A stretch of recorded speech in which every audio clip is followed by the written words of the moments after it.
Hello everybody, my name is Ryan, we're MandRproductions, and welcome to my review of the brand new 2018 LEGO Star Wars First Order AT-ST. This is based off of a scene from The Last Jedi, which if you have seen the movie, you will probably recognize. Its set number is 75201, includes 370 pieces, 4 minifigures being Captain Phasma, Finn, Rose, and BB-8, and in the United States you can pick this up for $40. Of course, it costs different prices in different regions, so check lego.com in your particular region for your price. This is one of the most hated sets that I have seen in years, both by the community and myself, and I definitely agree with the community outcry that we've had with this set. It's an odd scene from the movie, and I don't understand why LEGO felt it was important enough to make the set. Obviously, Disney could have had something to do with this. Disney can obviously say, hey, we want you to make this, and they have to make it. But I could also see that LEGO was just like, hey, we need a set at the $40 price range, let's do this, and maybe that's where this came from. Regardless, we will be comparing it to the full-size regular AT-ST at the end of the video, so make sure you stay tuned for that. Let's go ahead and take a close look at the figures. The first minifigure on the docket is Captain Phasma, and this is a newly designed Captain Phasma, very light slightly, but it is new. She does have the same kind of silver gun we saw with The Force Awakens. She has a new spear type piece, or weapon with her. However, I don't really like it because the lightsaber hilt is a completely different color than the actual spear pieces, so that really detracts from that. I really just do not like that they are not the same color. It looks terrible to me. Of course, the gun looks pretty good. However, let's take a look at the rest of her body. Her hands are set off in a different color as well than her body and the rest of her, limbs and torso and everything and helmet. So that's a little bit weird, and obviously that was also a problem with the Force Awakens version. However, the biggest difference between this one and the old one is that helmet design. You can see the black lines on the helmet are just a hair thinner, pretty much everywhere. So they've thinned them out, made them look a little bit better. I think a little bit better. Some people think they look worse, some people think they look better. I'm kind of in the boat that they look a little bit worse. However, it is more accurate for sure. They definitely did try to bring up the accuracy on this figure and thin out those lines, so I think they did a good thing. They also made this cape a little bit thicker. When you get this in hand, you'll notice it, but it's a very thick cape material. It doesn't really bend or fold easily, so that's very nice as well. It's not going to go anywhere. As far as the rest of the figure, looks pretty nice. You're not going to get a head underneath or a face underneath. Unfortunately, you do get a black head, but no face, which is a little bit unfortunate considering we saw Captain Phasma's face in the movie, and we all pretty much know that she's a female and everything. You know what I mean? So like they could have thrown a female face on there and called it a day, but they did not. So that's Captain Phasma. Let's move on. Alright, and next up we have Finn in his First Order disguise, which looks pretty spiffy. He has a small blaster, and he also has the TR-8R, basically fighting stick that we've seen in some previous sets, namely the Battle on Takodana and the First Order Battle Pack from over the summer. He's a pretty nice looking figure. He comes in the Imperial outfit. It looks pretty cool. I mean, obviously you're not going to get a double-sided face because the hat won't cover it up, but it's pretty nice. I mean, it's Finn in a First Order officer outfit. I mean, it's not anything special, but it's a nice inclusion for people that want to play with the idea that Finn had infiltrated the First Order ship in the movie. So I think it works as far as that's concerned. Other than that, I don't think it's that great of a figure, but it's basically Finn's head in a First Order officer torso and helmet. Next up we have Rose, who is also in a First Order disguise. However, the one difference between her and Finn is that her hat has a completely brand new, like, molded hairpiece all around it, which looks pretty darn awesome. It's pretty unique looking, pretty good and close to what it looks like in the movie as far as her hair is concerned. I think they did a great job getting that down on this character. Her face looks pretty darn cool too. As far as torso print goes and the helmet or hat print, it's nothing special, but the best part about this figure is that hat piece with the custom mold on it. I mean, just looks amazing. Now, she does also have a second face around back, so if we flip this around, you'll see that she has a little bit more sedentary, like, smile face as opposed to this one, which is, like, very war-hungry, like, ready to fight type face. So, and lastly, we have the classic BB-8 minifigure. I feel like I can say classic with BB-8 now because I think he's become so popular and in so many sets now that we can just call him a classic. I think we can all agree with that. Maybe you guys disagree with it. It's the regular old BB-8. Nothing wrong here. Great inclusion. People always want the BB-8s, and, you know, if you don't have any of the other sets with BB-8 and you plan on getting this one for some reason over all the other ones, then this is how you can get BB-8 for a pretty cheap price in a $40 set. So that's pretty nice. It's one of, like, the 3 cheapest sets you can get BB-8 in, which is awesome. So if you're looking for BB-8 and this set kind of hits your funny bone and you really want this set, then BB-8's going to be in here and you're going to be happy. The first thing I actually really like about this set is the ability to move the head left and right with this Technic device in the back. So you just spin this left and it goes right, you spin it right and it goes left. It's a little bit weird in that it's like an inverted turn. You'd expect if you spin it left, it would go left. If you spin it right, it would go right. However, it's like the opposite of what you would expect. So they've kind of taken away, in some aspect, the sensibility of that feature. There are, of course, spring-loaded shooters in the front, which work really well. All you have to do is push down on them like this. Oh, I guess not. You have to push down on them like this. They will fire off. If you hold it, it won't go anywhere. So we'll take those out of the way. I don't really like the way this looks. However, it is accurate to the movie, I'm sure. It just kind of looks a little weird. And then you have the regular guns on front with the lightsaber blades, the can type piece, and the stud on top. Looks pretty nice. I actually really like that. You have some cheese slopes on the side here for a little bit of detail. You have your control panel, which is actually a sticker, unfortunately. So LEGO did not go into any little extra work there to print one off on such an expensive set, and that is unfortunate. Looking at it straight on from the back, you can see it uses some Technic pieces to hold it together in its design. The legs, of course, are mainly Technic, and they use a lot of Technic with some tiles on the outside to kind of cover it up and make it look nicer than it really is.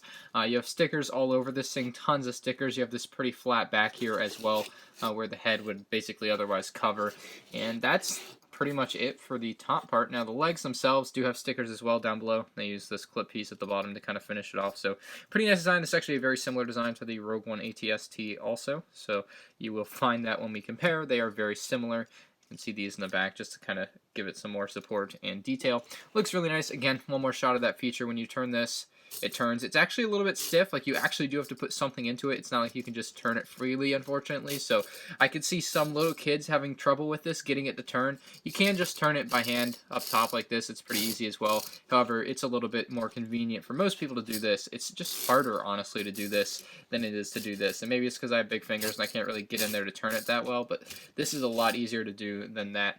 Now, the one thing you can do is you can put BB-8 up here, and that's where BB-8 can pilot this thing to save the day, I guess. And he just sits in between the studs there. However, you can try to get him onto one of the studs. It just doesn't really work. You want to get him in the center there. I wish they would have put like one of the 1x1 plates, or just like this. I wish they would have put one of these right there so that BB-8 just goes on the stud instead of in between, because BB-8 could be sitting on something just like this, just like that. However, they opted to make you do this. And maybe that's because this is a lot like it's a lot harder for him to fall out as compared to this, where he might fall out a little bit easier. But I think it's a little bit weird that they went away from that tile with the stud on top and made you put him in between the studs. You will find that this thing is a little bouncy. As you notice, whenever I barely tap it, it does bounce a lot. However, that's just kind of a product of a light design with a pretty simple to move frame. So that's kind of what you get. This gun can move down, so you can get a little bit of lenient or movement there. It does not move left and right independently from the headpiece, so it's just up and down, and that's all you get there, unfortunately. These don't move separately either, so it's all just one thing that goes up and down with that Technic piece in there. So this is the platform that they included in this set. A lot of people have differing opinions on this. I feel like it's actually pretty good compared to what I thought it would end up being when I first saw pictures of the set. However, I still feel like it's an unnecessary throw-in for a set that's already unnecessarily expensive at $40. You get this weird platform. It's got, you know, red 1x1 tiles, translucent on the bottom to kind of give it a little bit of detail, I guess is what they're going for there. However, I'm not really buying it. It just doesn't work for me. Now, this thing can do one thing. You can obviously back it up to your ATST and have it basically allow your figures to load onto the ATST, although the problem with that is it's not even really high enough to do that. You can barely get it to the back bottom of the leg. Like, that's it. The way it works is that it's on this weird type of I don't even know what to call it, but it's like a Technic with kind of regular plates, and you basically pull this back and you can pull it down until, like, if you go here, like, there's little spots here where it can basically stay. Same thing here, bottom level, then it can go all the way down. So there's like 3 levels, and the one nice thing is they did throw this on top here. It's basically a Technic pin with a 1x1 tile on the outside so that you can't pull it off on accident, which is nice. So you get it to its highest point, it won't go any higher. It's pretty simple to use. It is a little bit finicky sometimes, so you'll get it stuck in some places and you'll have some trouble, but it works pretty well in that it is flat. It's relatively sturdy. It's on a pretty sturdy platform, so it won't just fall over. You can put any figure you want up here. You have basically a plate here, and then you have a tile here, so you can have them stand here. I don't understand what the point of having a tile here if the rest of it's a plate and not vice versa. You know what I mean? Like, they could have had anything. And it does have railings, which is nice as well, so the figures don't just fall off, I guess, if you're playing like that. You can get them on the tile. However, any little shake and they're gone. The one good use I could see for this is if you have like a Lego City pool and you can have them, this is like a diving board for a pool. That's honestly like the best thing I could see for this. Other than that, it's just real, it's so useless to me. Maybe kids will find it as good playability, but I just can't see anyone really having a lot of fun with this stick with a little platform on it. You know what I mean? The ATST itself does present a pretty good design and value, but for $40, you're just getting ripped off with the two of these. I just don't understand that price. Now, I do want to bring in the regular first order ATST to compare, because you're getting the same price here for very similar products, and here it is. It is now a retired set since they've brought out this new superior version of the ATST. So they have since retired the regular first order ATST. Now, the sticker on the feet is exactly the same. It's exactly the same as far as I could tell. I might have missed or glossed over a difference, but they are pretty much exactly the same. The feet design is very dang close as well. You can see the difference here, basically using a Technic piece with the little clip on top as opposed to this piece with the stud on top. Small little design changes throughout the legs there. You can see that. And then you get up here where you get the main change, which is basically in the head area. They use a completely different system for the guns on this ATST as opposed to the older ATST. And by older, I just mean like 1 year older. It's not even that much older. So again, for the same exact price, $40 and $40, you're getting significantly less. And no, this does not make this set worth $40. This set has 79 more pieces than this set, and it's the exact same price. I just don't understand the pricing scheme here from LEGO. It doesn't make much sense to me. The Rogue One ATST is far superior in pretty much every way. Now, I do want to say that LEGO did a good job recreating the play scene. Objectively, I think LEGO did a pretty good job, you know, recreating the First Order ATST that BB-8 was on. It's an accurate model to what we saw in the movie. However, it is not a great choice for a set. I think this is an absolutely abysmal LEGO set. It just doesn't make a lot of sense to me, and I feel like maybe Disney had something to do with this. They were like, no, you need to make this scene from The Last Jedi, and LEGO was like, okay, we'll do it, but it won't be popular. Or maybe LEGO said, hey, we want to do this scene, and they did it, and this is what you get. I mean, it's so lightweight and just doesn't feel like this was $40. Like, I just can't wrap my head around that. From a consumer perspective, there's just not a lot of value there. The literally only thing you can do with this is turn the head left and right, and then move the gun up and down. You cannot pose the legs. The legs are not posable. It's stuck in this little downward position. Even though you see this thing running in the movie, you literally see it running. That would be a great playability to be able to pose those legs however you want. They could have completely redone the leg design from the Rogue One one and had a completely new leg design allowing it to move its legs. However, it does not. So, lost a lot of points there. The minifigure selection is mediocre at best. We've had Captain Phasma in the past, however, this is a new version of Captain Phasma.